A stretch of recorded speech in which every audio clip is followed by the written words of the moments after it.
আসসালামু আলাইকুম সুপ্রিয় শিক্ষার্থী সুধীবৃন্দ, আপনাকে সব জানতার পাঠশালা পক্ষ থেকে এই বুদ্ধিভিত্তিক এবং সাধারণ জ্ঞানের অনন্য তথ্যটা একবার দেখুন এবং আপনার কাছে অনেক মজা লাগবে। তাহলে বন্ধুরা, এই সাম্প্রতিক তথ্য আপডেট আপনি এক নজর জানলে দেখবেন যে আপনার কথাগুলো সবাই আকৃষ্ট হবে। তাহলে এই সত্য জ্ঞান জানুন এবং অনন্য তথ্য জানুন। যেমন বাংলাদেশের পরিসংখ্যান ব্যুরোর সব তথ্য এক নজরে দেখুন। এখানে দেখুন বাংলাদেশের মোট বিভাগ হিসেবে দেখানো হয়েছে, মোট জেলা হিসেবে দেখাচ্ছে, মোট সিটি কর্পোরেশন, মোট উপজেলা, মোট পৌরসভা, মোট ইউনিয়ন এবং মোট মৌজা, মোট মহল্লা, মোট গ্রাম এবং মোট জনসংখ্যা আপনাকে এখানে দেখানো হয়েছে। এবার এক এক করে আমি বলছি, সব তথ্যগুলো এক নজরে দেখে নিন। এখন বন্ধুরা দেখুন, এই তথ্য জানা এই জন্য আপনার একান্ত প্রয়োজন। দেখুন, আপনার যে কোনো প্রতিযোগিতামূলক পরীক্ষা অথবা আপনি পাঠ্যপুস্তকে অথবা আপনি লিখিত পরীক্ষা উপস্থাপন করতেছেন, যেগুলো উপজেলার সংখ্যা নির্ণয় করবেন বা উপজেলার সংখ্যা বলবেন অথবা পৌরসভা বলবেন, ইউনিয়ন বলবেন, আপনি যদি সত্য তথ্য না বলেন, আগে যে পাঠ্যপুস্তকে যে তথ্যগুলো আছে এইগুলো এক ধরনের আপডেট, আর বর্তমানে এইটা বললে আপনার ওই টিচাররা দেখবে যে না, এই ছেলে অনেক গভীর জ্ঞান এবং সত্য জ্ঞান উপস্থাপন করছে, তার মানে অন্যদের থেকে আপনি বেশি জ্ঞান পাবেন। আর পরীক্ষামূলক পরীক্ষা এগুলো তো 100% আপনার জন্য খুবই সহায়ক হবে। তাহলে বন্ধুরা, এই বিভাগ হিসেবে আমি প্রথম ঢাকা বিভাগ সম্পর্কে বলছি। বর্তমানে ঢাকা বিভাগে মোট জেলা আছে 13টি, সিটি কর্পোরেশন আছে 4টি, উপজেলা আছে 89টি, পৌরসভা আছে 63টি, ইউনিয়ন আছে 867টি, মৌজা আছে 11,856টি, মহল আছে 4,208টি এবং গ্রাম আছে 17,611টি এবং লোক জনসংখ্যা আছে 4,42,15,759 জন। এবং দেখুন, চট্টগ্রাম বিভাগে বর্তমানে জেলা আছে 11টি, সিটি কর্পোরেশন 2টি এবং উপজেলা আছে 104টি এবং পৌরসভা আছে 62টি, ইউনিয়ন আছে 959টি এবং মৌজা আছে 8,207টি এবং মহল্লা আছে 2,367টি এবং গ্রাম আছে 16,817টি আর জনসংখ্যা আছে 3,32,02,357 জন। এবং দেখুন, খুলনা বিভাগে বর্তমানে জেলা আছে 10টি, একটি সিটি কর্পোরেশন আছে এবং 59টি আছে পৌরসভা, উপজেলা এবং পৌরসভা আছে 36টি, ইউনিয়ন আছে 583টি, মৌজা আছে 6,925টি এবং মহল্লা আছে 1,673টি এবং গ্রাম আছে 9,555টি এবং লোক সংখ্যা আছে 1,74,15,924 জন। এবং দেখুন, রাজশাহী বিভাগে বর্তমানে মোট জেলা আছে 8টি, সিটি কর্পোরেশন 1টি আছে এবং উপজেলা আছে 67টি, পৌরসভা আছে 62টি এবং ইউনিয়ন আছে 566টি এবং মৌজা আছে 11,444টি এবং মহল্লা আছে 2,198টি এবং গ্রাম আছে 14,275টি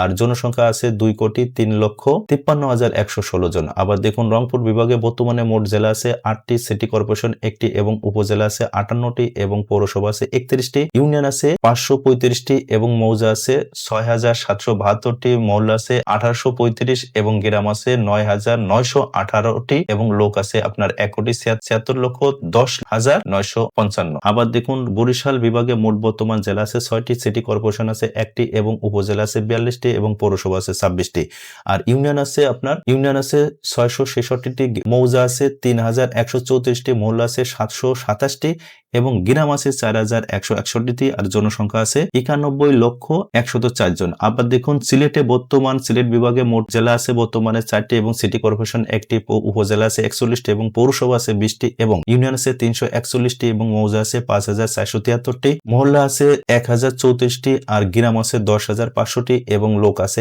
1,10,34,952 জন। আর ময়মনসিংহের বিভাগে বর্তমানে জেলা আছে 4টি এবং একটি সিটি কর্পোরেশন আছে, উপজেলা আছে 35টি এবং পৌরসভা আছে 27টি এবং ইউনিয়ন আছে 351টি, মৌজা আছে 3,035টি এবং মহল্লা আছে 1,111টি এবং গ্রাম আছে 7,212টি এবং জনসংখ্যা আছে 1,22,25,449 জন। তাহলে বন্ধুরা, এই পরিসংখ্যানের সব আপডেট হচ্ছে, দেখুন, মোট জেলা আছে 64টি, মোট সিটি কর্পোরেশন আছে 12টি, মোট উপজেলা বর্তমানে 495টি, বর্তমান পৌরসভা 27টি, কিন্তু আরো 3টা যুক্ত হয়ে বর্তমানে আপনার পৌরসভা মনে রাখতে হবে আপনার এই 330টি। তাহলে এইটাও আমি তথ্য বলছি। এবার দেখুন, ইউনিয়ন আছে আপনার 4584টি এবং মৌজা আছে টোটাল 58,846টি এবং মহল্লা আছে 15,153টি আর গ্রাম আছে 90,49 মনে রাখবেন, তার মানে 90,049টি বর্তমানে কি আছে, গ্রাম আছে। আর জনসংখ্যা মনে রাখবেন 16,51,58,616 জন। তাহলে দেখুন, এখানে মজার ব্যাপার, এখানেও শেষে 16 আছে, এখানেও প্রথমে 16 আছে, তার মানে 16,16 জন লোক বাস করে বাংলাদেশে। এইভাবে আয়ত্ত করবেন। এইবার দেখুন, তাহলে বন্ধুরা, এখানে যে মোট সামারি বলা হয়েছে, সেই সামারি সামারিটাকে আমি অন্যভাবে আবার উপস্থাপন করছি। দেখুন যা আপনাকে অবশ্যই জানতে হবে। দেখুন একে বলা হয়েছে বর্তমানে মোট বিভাগ আছে কয়টি? ৮টি। ২ নম্বরে বলা হয়েছে বর্তমানে মোট জেলা আছে কয়টি? ৬৪টি। ৩ নম্বরে বলা হয়েছে বর্তমানে মোট সিটি কর্পোরেশন আছে কয়টি? ১২টি।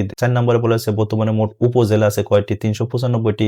৫ এ বলা হয়েছে বর্তমানে মোট পৌরসভা আছে কয়টি? ৩৩০টি। যেহেতু এখানে ৩২৭ দেখাচ্ছে, পরে আরো ৩টি যুক্ত হয়ে বর্তমানে আপনারা সবসময় মনে রাখবেন ৩৩০টি বর্তমানে পৌরসভা আছে। ৬ বলা হয়েছে বর্তমানে মোট ইউনিয়ন আছে কয়টি? ৪৫৮৪টি, এটা মনে রাখবেন। ৭ এ বলা হয়েছে বর্তমানে মোট মৌজা আছে কত? ৫৮৮৪৬টি। আর ৮ এ বলা হয়েছে বর্তমানে মোট মহল্লা আছে কত? ১৫১৫৩টি। ৯ এ বলা হয়েছে বর্তমানে মোট গ্রাম আছে কি? এই ৯০০৪৯টি। এটা অবশ্যই মনে রাখবেন এবং আপনি তথ্যপাত্র এইভাবে বলবেন বর্তমানে গ্রাম আছে এতটি। ১০ এ বলা হয়েছে বর্তমানে মোট জনসংখ্যা আছে কত? এই যে ১৬,৫১,৫৮,১১৬। তার মানে প্রথমে শেষে ১৬ এবং প্রথমে ১৬, এভাবে মনে রাখুন এবং অনন্য জ্ঞান জানুন। তাহলে সুপ্রিয় বন্ধুরা, আপনারা এই সব জানতার পাঠশালার পক্ষ থেকে কিভাবে এই সাধারণ জ্ঞান জানলেন, দয়া করে এই ভিডিও সম্পর্কে একটু কমেন্ট করেন এবং আপনি অবশ্যই আমাদের এই জ্ঞানমূলক ভিডিওটা শেয়ার করে দিন। আপনার শেয়ার মাধ্যমে যেন আরেকজন এই উপকার জ্ঞানটা দেখে এবং নতুন এই জনসংখ্যা ও গৃহ গণনা ২২ এর তথ্যপাত্র সে যেন জানে, সেই প্রত্যাশা আপনাদের কাছে। আর বন্ধুরা, যারা আমাদের এই সব জানতার পাঠশালা ইউটিউব চ্যানেল থেকে দেখছেন, দয়া করে আমাদের এই চ্যানেলটি সাবস্ক্রাইব এবং অল বাটন প্রেস করে রাখুন। আর যারা ফেসবুক পেজ থেকে দেখছেন, দয়া করে আমাদের এই পেজটি লাইক করে শেয়ার করে আমাদের সাথেই থাকুন। আপনার উত্তরোত্তর জ্ঞান সমৃদ্ধ হোক, সেই প্রত্যাশা রেখে শেষ করছি। আপনারা সুস্থ ভালো থাকুন। আল্লাহ হাফেজ।